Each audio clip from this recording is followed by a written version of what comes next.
Você conhece mais ou menos alguns fatores, algumas doenças que podem aumentar o seu risco, mas você não sabe se você tem, e o pior, você não sabe o que fazer quando você descobre qual é seu risco cardiovascular. Então esse vídeo é para você que se preocupa com a sua saúde, ou melhor, que se preocupa com a manutenção da sua saúde.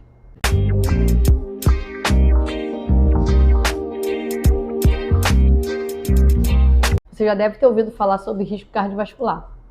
Você tem até medo só de pensar na possibilidade de você vir a desenvolver alguma doença cardíaca.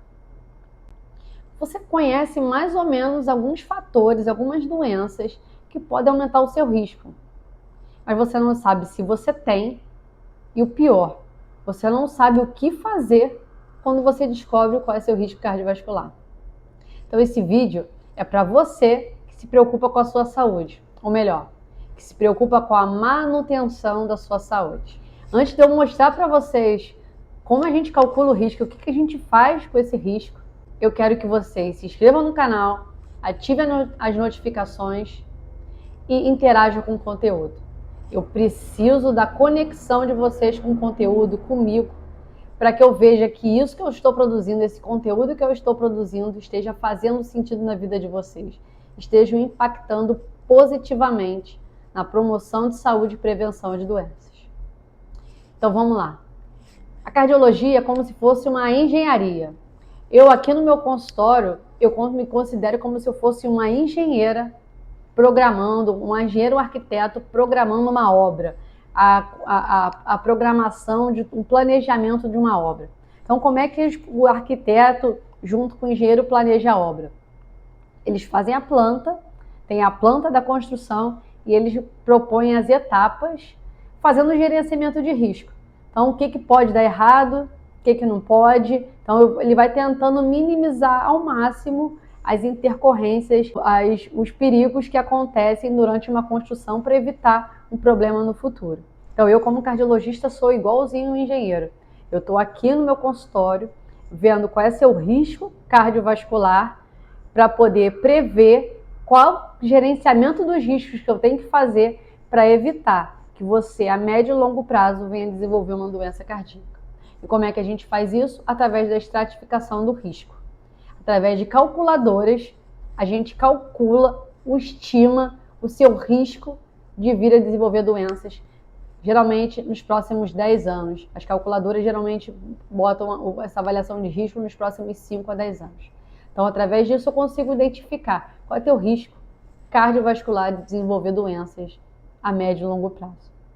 Então, um paciente que senta aqui no meu consultório é como se fosse o construtor junto com o seu engenheiro, sentando lá junto com seus clientes para mostrar qual é a minimizar esse risco, como é que vai ser a melhor forma de cumprir as etapas da construção. Então, como é que a gente vai construir a melhor forma da manutenção da nossa saúde e da prevenção de doenças.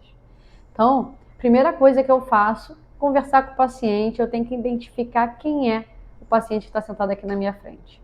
Então, quem é? Homem ou mulher? Qual é a idade? História familiar? E quais são os outros todos os fatores de risco que esse paciente está exposto? Recentemente, eu vou deixar aqui o vídeo como a pessoa em casa pode identificar se ela tem risco cardiovascular. E uma delas é a circunferência do pescoço. Então, de uma forma simples, você consegue ver o tamanho da circunferência do seu pescoço, se isso é mais ou não associado à doença cardiovascular.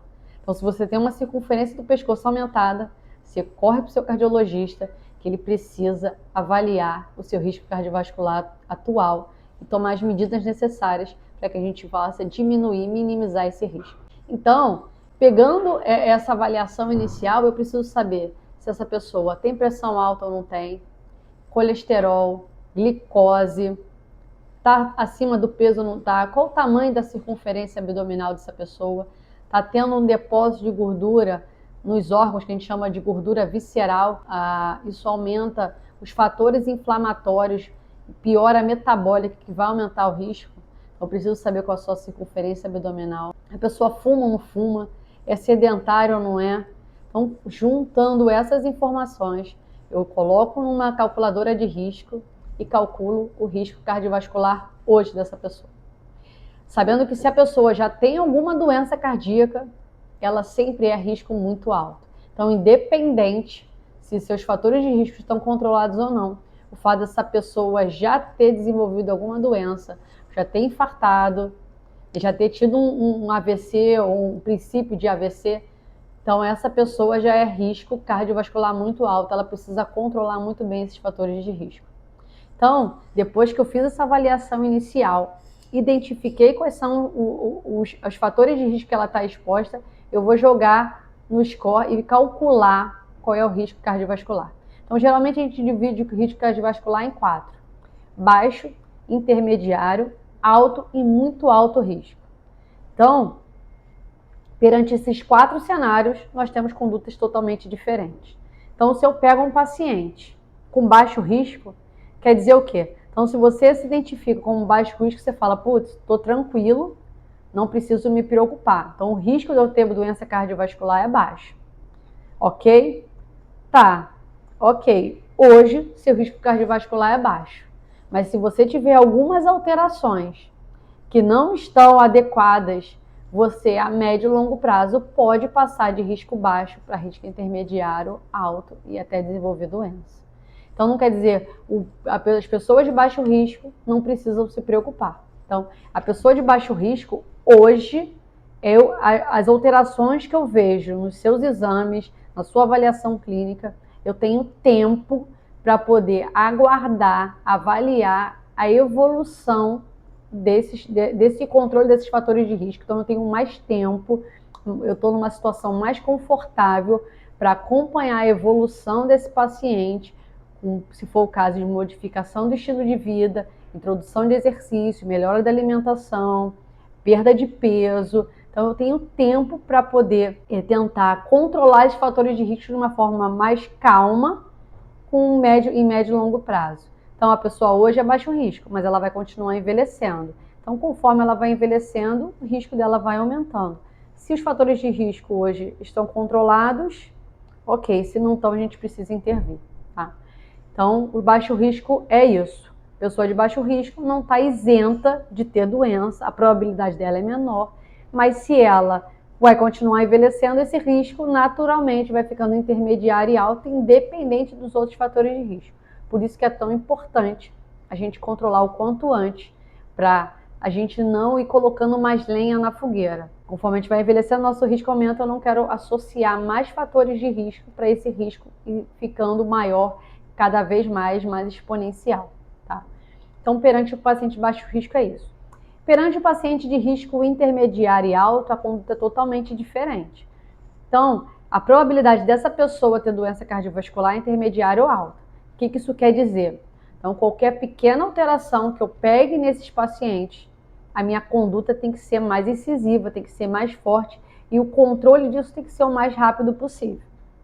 Então, os pacientes de risco intermediário, se ele não tem um bom estilo de vida, eu consigo, pelo menos nos próximos 3 meses, tentar controlar isso de uma forma sem ser tão invasivo com o uso de medicação, mas eu consigo tentar controlar isso com modificação do estilo de vida e ver se a pessoa vai ter melhora efetiva. Lembrando que isso tem que ser uma melhora constante. Então, não adianta pontualmente eu vou lá, vi que está tudo alterado, perdi peso, consegui melhorar minha pressão, consegui melhorar minha glicose, consegui melhorar um pouco meu colesterol, mas depois disso que eu consegui meu objetivo, eu voltar meu estilo de vida de antes vai ficar ruim igual, tá? Então, o seu risco vai voltar. Então, é o efeito sanfona.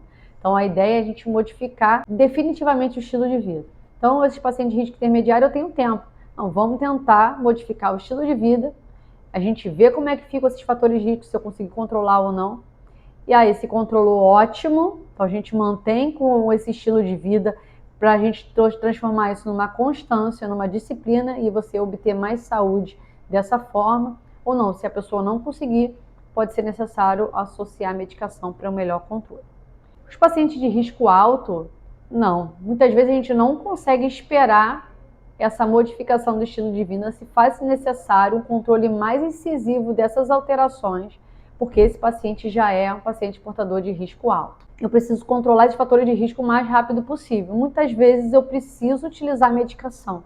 Então quer dizer que essas pessoas vão ficar eternamente presas, dependentes de medicação? Não necessariamente. Então pode ser que sim, pode ser que não. Se o estilo de vida dessa pessoa era muito ruim, a gente consegue melhorar, pode ser que consiga tirar uma medicação ou outra. Definitivamente eu acho até um pouco difícil a gente conseguir zerar a medicação, principalmente por conta da meta de colesterol. As metas de colesterol, elas são proporcionais de acordo com o risco. Então, as pessoas de risco mais baixo não precisam ter um colesterol tão controlado assim, tão baixo. Ao passo que quando o risco vai aumentando, a meta ideal de colesterol vai cada vez ficando mais baixa. Então, muitas vezes a medicação não é suficiente para segurar esse colesterol. Então, muitas vezes se faz necessário, sim, a utilização de medicação para controlar o colesterol, mesmo que você tenha uma alimentação ótima. Então, o que eu quero mostrar para vocês é que eu saber o risco, isso vai impactar muito na minha conduta. Então, saber se seu risco é baixo, intermediário ou alto, vai determinar totalmente a agressividade das minhas ações frente à sua saúde, para você manter saúde e prevenir doenças. Tá?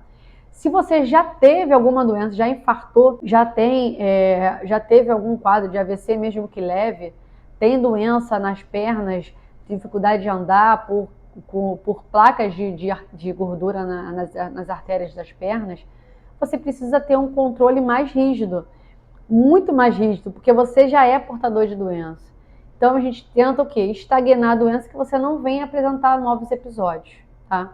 Então, o risco cardiovascular, a determinação do risco cardiovascular é essencial para a gente prevenir essas doenças e ter metas de tratamento, metas de valores de pressão, de colesterol principalmente, de glicose, de acordo com o seu risco. O tempo que eu preciso ter para você controlar efetivamente esses fatores de risco varia de acordo com o seu risco. As pessoas com risco mais baixo, eu consigo ter um tempo maior para poder esperar as medidas fazerem efeito. As pessoas com risco mais alto, não, eu tenho que tratar agora. Né? Em relação à investigação de doença subclínica, o risco também tem muita importância. Então, as pessoas que têm risco alto, intermediário a alto, qualquer pequenas alterações, principalmente até no meu teste que eu faço aqui, no teste cardiopulmonar durante o exercício, eu sou mais incisiva, eu procuro mais doença subclínica do que o paciente de baixo risco. Então, se você fizer um teste de esforço, der uma pequena alteração sugestiva de isquemia, eu vou ser mais incisiva na busca de doença. Será que você já tem alguma placa significativa, né, alguma obstrução significativa nas suas artérias, seja do coração, seja no pescoço, ou não? Se você tiver alguma placa, eu tenho que ser mais rígida no controle dos seus fatores de risco, principalmente no controle do seu colesterol. Então, pessoal, o risco cardiovascular é essencial. Como um engenheiro na obra faz gerenciamento de risco, eu, como cardiologista, preciso conhecer seu risco cardiovascular e, assim, a partir do seu risco, eu tomar as medidas necessárias para a gente minimizar o risco de você desenvolver doenças e manter a sua saúde.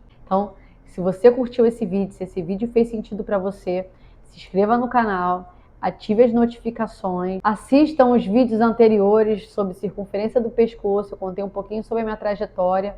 Semanalmente eu vou ficar publicando para vocês um vídeo que traga impacto na saúde de vocês, na prevenção de doenças, para que a gente viva com melhor qualidade de vida, mais saúde, mantendo a nossa produtividade.